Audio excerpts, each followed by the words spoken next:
girl Renee, and we are up to another project on my front yard. As you can see, we have been hitting Home Depot getting these red bags of topsoil. So I wanted to let you see exactly how much bags we're starting with, and then after we get done, then I will show you exactly step by step of what we're doing. So hang tough.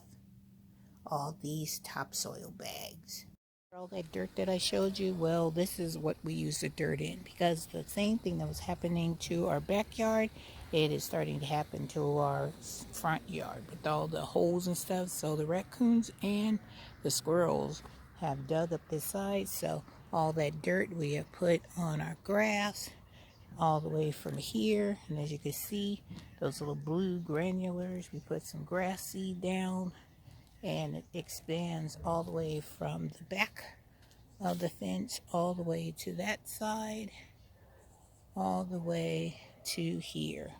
So this will just give you a close look of, I don't know if you can see the grass seed. There you go. You can see them there. That's the grass seed.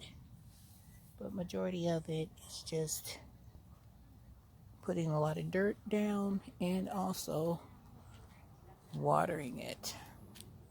That is what we're doing. So that is what it looks like, and I'll show you what it looks like from a distance. That's our front yard.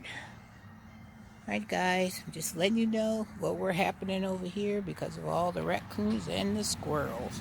If it isn't one thing, it's another over here in Renee's garden.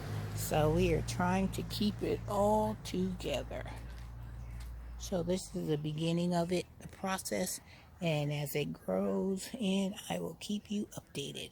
Alright guys, have a wonderful day, have a blessed day, and I will see you in the next video. Alright, take care.